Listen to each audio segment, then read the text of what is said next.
by night. I know many strange tales hidden in the hearts of men and women who have stepped into the shadows. Yes, I know the nameless tales of which they dare not speak. Tonight's transcribed, it's the Whistler's strange story, Bright Boy.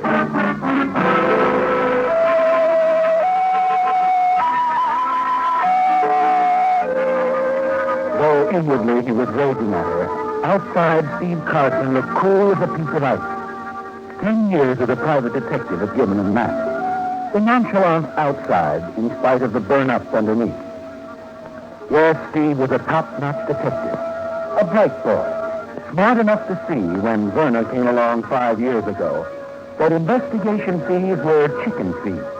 That with her beauty and his ability, there was real money on the other side of the line, in blackmail. It had turned out to be a great thing, an unbeatable combination. And as he left the automatic elevator at the end of the corridor and walked down to her apartment, he thought what a shame it was that Verna could be so naive as to think she could change it with a simple phone call. Come in, Stevie. We've been expecting you. I could tell by your attitude on the telephone that you were unhappy, dear. You know Randy Summers, of course. Hello, Mr. Carson. Nice of you to drop in. Verna, I want to talk to you. Alone. Sit down, won't you? Randy, darling, fix him a drink. Of course. Looks like you could use one. You going to get that guy out of here? No. I like having him around. You think I'm going to hold still for this? I think so. Well, that's a bad guess. If he stays, I go. Are we going through all that again? I'm not playing second horn, baby. If you want a new stooge, that's your business. If I'm going to quit, that's mine. I'm a private eye, not an errand boy. Get that through your head. Would you rather I put it down in writing? In writing? My dear fellow, surely you should know by now never to put anything in writing that concerns Verna. Stay out of this, Summers. I'm afraid our Mr. Carson isn't going to be the least bit cross, it's not, is he, darling? Well, here's your drink, old man. No, see here, Carson, I can take so much of your back. Hey, Go of him, Steve. Now, look. The sort of thing isn't going to get you anywhere. I told you once before how things stand. Randy and I are running the show from now on, and we'll let you know when we need you. Is that clear? Okay, Verna. This is your round. Meaning there might be others? Could be. What about our dear friend Charles W. Ralston? Suppose I were to tell him about the letters. What, Stevie, you wouldn't stoop to that, now would you? What do you suppose Ralston would do if he found out he'd been paying for letters that were burned up 3 months ago? What? Is that true, Verna? What if it is? What happened? A little fire, Summers. An accident at Verna's cabin. Yeah, she kept the letters there. Oh, the place up at Lake Tahoe. Wasn't that the one Ralston built for you as a contribution to the cause?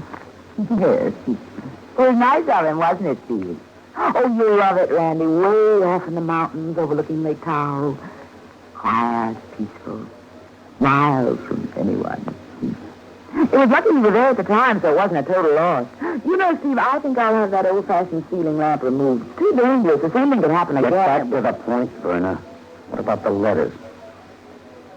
Well, since you brought it up, with some nasty little insinuations that you might possibly tell Mr. Ralston. What makes you think I won't? Well, let's see. There's the Helen McCoy case. We know her death wasn't accidental, don't we, Steve? And then there was that swindle on the Falstrom woman. And a few other enterprises you wouldn't want the DA to know about. Uh-huh. A skeleton in the private investigator's closet, huh? Oh, they could put you away for years and years, Stevie. And I know how you feel about short haircuts. No, darling. I don't think you're going to tell Mr. Ralston anything. You're going to go right on doing little favors for me without the usual percentage. You do it just for, shall we say, old time's sake. In memory of it. Well, let's let it go at that. In memory. Very touching, darling. I had no idea Mr. Carson was so sentimental. What do you say, Steve? Okay, Verna. Please a sensible way to look at it. Come on, let's have a drink on it. By all means. And this time, old man, shall we try not to spill it? It's awfully good scotch. Randy. What? Please. Oh. Certainly. And, Steve, there are a few little things I'd like to discuss with you. Randy's flying down to Los Angeles tonight. When he gets back, he'll join me at the cabin. The cabin? I'm going up alone tomorrow afternoon. Why don't you drop by? We'll talk things over. Well, I don't know, Werner. Do you a lot of good. Mountain air, you know. Well, I could let you know in the morning. Good. You do understand, don't you? That Randy and me, everything's going to work out all right, isn't it? No trouble. Sure, Werner. Sure.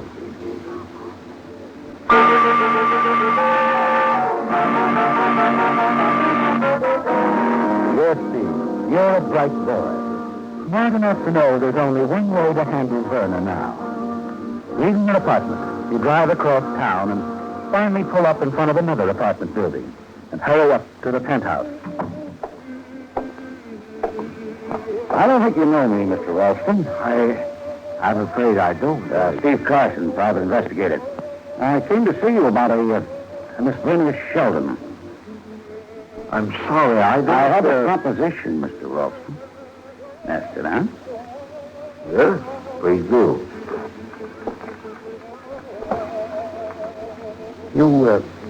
You know all about the letters, of course. Mr. Ralston, you're a pretty influential businessman in this city. Also a man, shall we say, not without enemies. Now, let's suppose Miss Sheldon's letters were to fall into the hands of the wrong people. She assured me they won't. You don't know her. Suppose she were to sell those letters to a group of individuals for a sum much greater than you could afford to pay. She wouldn't. Oh, but she would. And is. Yeah, I've been able to find out that much and a little more. Shall I go on? She's going up to a cabin tomorrow. Over the weekend, someone will contact her there to make the transaction. Now, you'll have to work fast if you want those letters. I see. What's your proposition? I think I can break up that little meeting before it ever takes place. You could get the letters for me? Yes. But my fees run a little high for this sort of thing. And How much cost it? $25,000. I can't possibly get it. You don't think it's worth it? Well, considering your position. No, I couldn't, Carson. 25,000. Think it over. And do make up your mind soon, Ralston. I'll call you sometime tomorrow morning. You're quite certain she's planning to sell those letters? Oh, quite certain. Oh, how do I know that this isn't another one of her tricks? And how do I know you're not in league with her? That's just a chance you'll have to take, Mr. Ralston. Good night.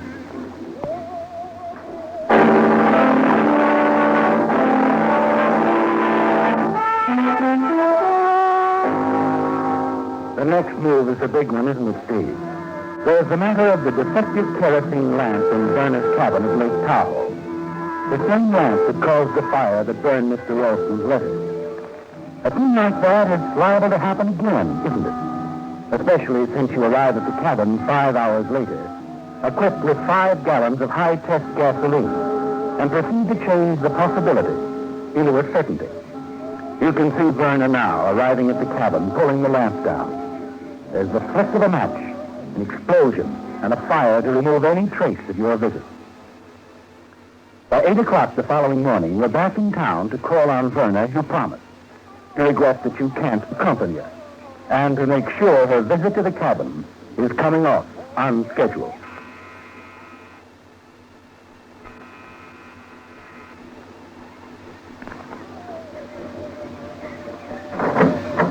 Well, if it isn't Bright Boy. Oh, huh? Right. Come in. I'm standing by. The lieutenant just left on an errand. Oh, yeah? What errand? You. Come on, Sergeant. What's the pitch? What are the police doing here? I was just going to ask you what you're doing here. Suppose you tell me first, huh? I was calling in Verna. Business. Okay. It's over there if you want it. Where? Under the blanket. He's dead. What? Slight case of homicide, a blunt instrument, to coin a phrase. Surprise, see?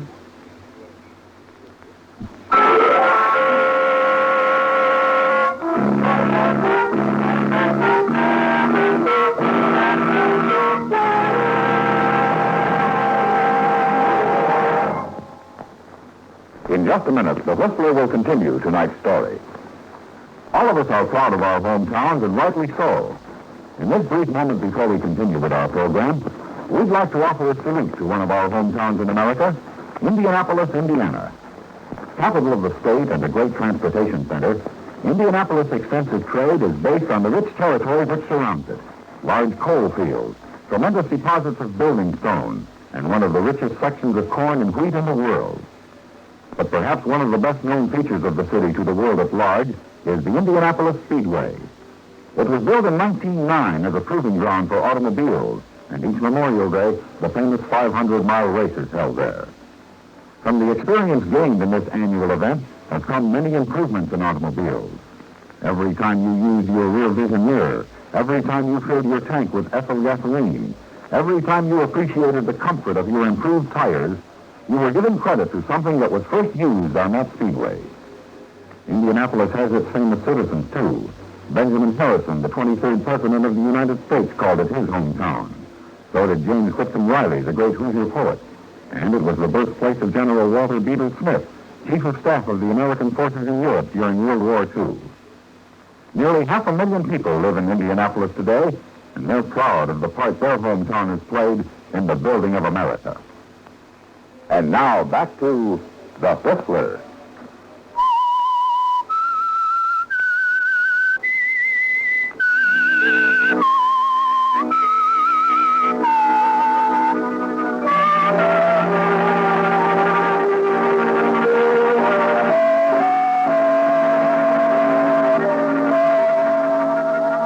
It stopped too cold, didn't it, Steve? The news of Verner's murder. Alibi, flashing on and off in your brain like a neon sign. Everything you figured on, planned for, set up like a spring trap. Everything gone. Verner's dead. Yes. You're the number one suspect. And you're driving on a lonely mountain road on an errand you can't explain at the moment she was killed. That'll sound great in court, won't it? But there's one thing you're sure of. Ralston killed her. There's no question about it. The talk last night, the deadline you passed up to him. Yes, it was Ralston, all right. It takes you just 15 minutes to get across town for a showdown with him. We'll get right to the point, Ralston. I'm here for two reasons. The first is that I'm as sure you knocked off Verner Sheldon as if I'd been there watching you. What? Oh, don't look surprised, Ralston. I had nothing to do with it. Don't give me that. I didn't get any farther into the junk than the entrance hall, and I could see it had been going over with a fine-tooth comb. Maybe someone looking for those letters, eh? Someone who figured tomorrow might be too late. Why are you so interested? My good friend, Sergeant O'Hara, seems to think I killed her. Unfortunately, it looks like my only defense is to prove you did it. That is, unless what? Unless I come through with an alibi. I know you killed her, Ralston. I've been in the business long enough to know that all I've got to do to hang you is to flash those letters in the DA's office. You have them? I know where to get them. I've got to have them, Carson. I'll do anything. Okay. First, there are a few things I'd like to know. Did anyone see you at Turner's apartment last night? I didn't go to her apartment last night. Okay. I'm going to dig up those letters. Come on, Ralston. Wait a minute.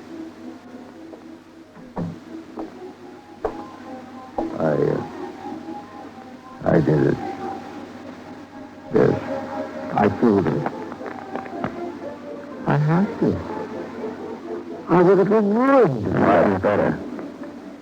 Now, you wouldn't have just hopped a cab and gone over there to knock her off, Ralston. No, you're smarter than that. You must have been somewhere else at the time. Mm-hmm. First, I went down to the yacht harbor. I have a boat there. What time? 10:50. No one saw me at first, but a short time after I went aboard the boat, the night watchman came by has called after me from the dock. He had seen the light on the boat. What time? 10:30. He talked to you? Yes. So, as far as he was concerned, you were on the boat between 10:15 and when? He didn't see me again until I'd come back the second time. After I had... after you and I saw Werner, yes. What time? 11:30. No. I couldn't have done much better myself, Ralston. I was lucky. I spoke to the watchman at 11:30 when I was leaving for the night. Anyone else around?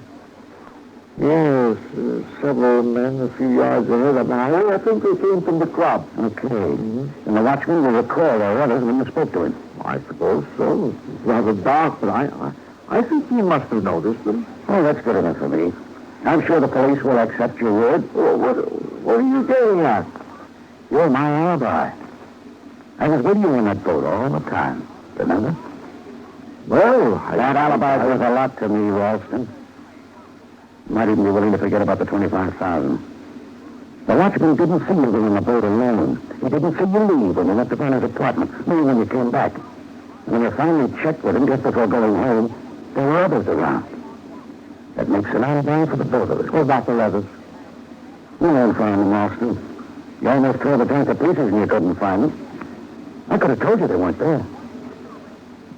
You're going to go on bleeding me, aren't you? Just the same way that she did. You don't trust me, do you?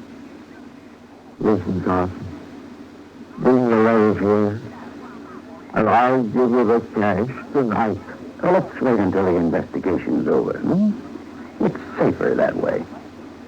For Stevie.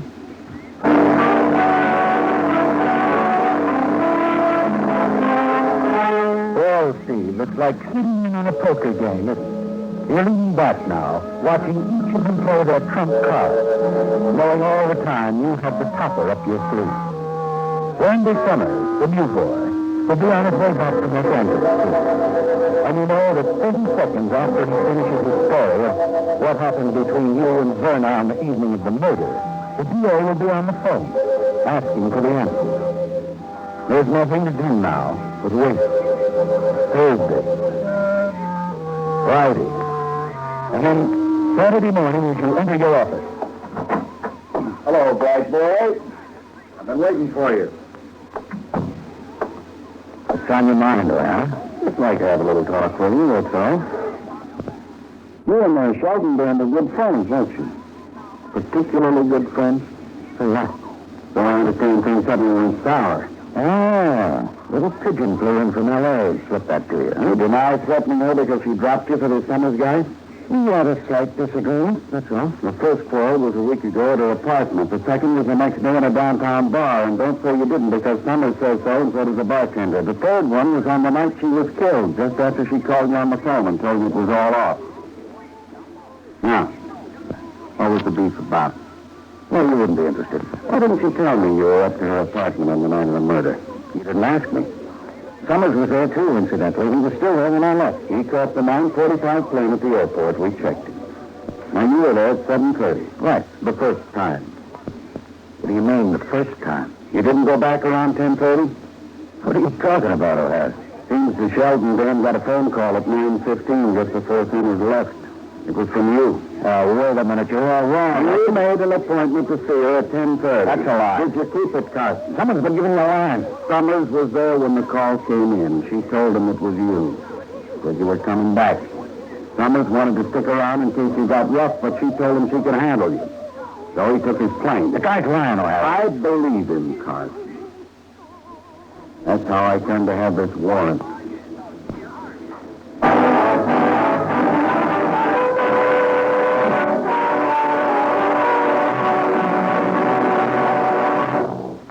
In the great debate of 1787 and 88 as to whether the Constitution should be voted for or against, the framers of our Constitution had a hard fight on their hands. But they had many allies, and one of them was James Sullivan, who wrote the following words to the Massachusetts Gazette in November of 1787. Let us view the characters who composed the late Constitutional Convention. Are they not men who, from their infancy, have been nurtured in the principles of liberty and taught to pay a sacred regard to the rights of human nature? Are they not honest, upright, and just men who fear God and hate evil? Brethren and citizens, listen to the voice of men who have thought only of you and your posterity's good. The Constitution was voted for, of course, because it was understood that the men who framed it did so not only for themselves, but for the future. We today are that future. And now back to The Whistler.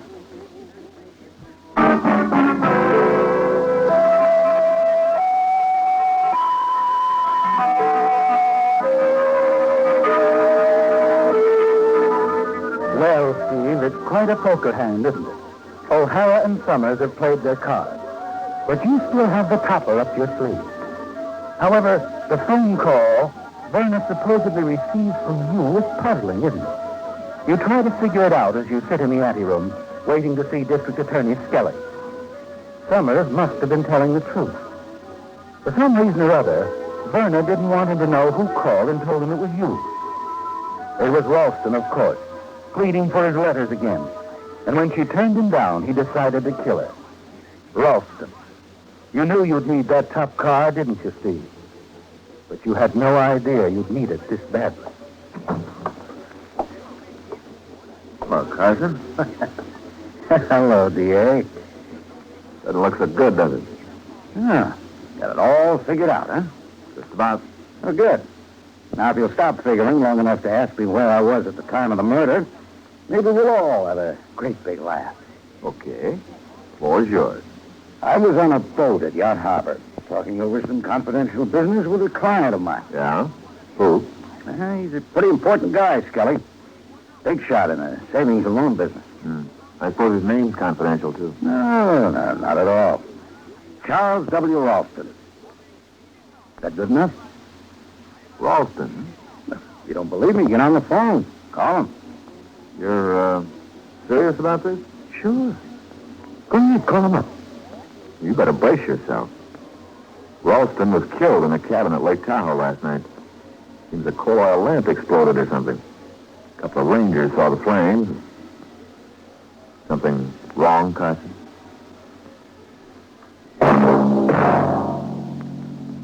Now, a question. Do you know when the naval rank of Commodore was first recognized as such? During the Revolutionary War, the Navy used the rank of Commodore simply as an honorary title. Until 1861, all Navy captains who had at any time commanded a squadron were considered Commodore, though they were never actually given that commission. In 1862, however, Commodore was established as a fixed rank, and in July of that year, 18 were commissioned on the active list and 17 on the retired list. This is but one of many interesting facts which can be found in the history of your United States Navy. Featured in tonight's transcribed story were Bill Foreman as the Whistler, Jack Moyles, Betty Lou Gerson, Jack Edwards, Victor Rodman, Vic Perrin, and Olin Soule. The Whistler, directed by Gordon T. Hughes with music by Wilbur Hatch, is produced by Joel Malone and transmitted overseas by the Armed Forces Radio Service. This evening's story was by Adrian John Gold. The Whistler was entirely fictional, and all characters portrayed on The Whistler are also fictional. Any similarities of names or resemblances to persons living or dead is purely coincidental. This is George Walsh speaking, reminding you to listen again next week for another strange tale by The Whistler.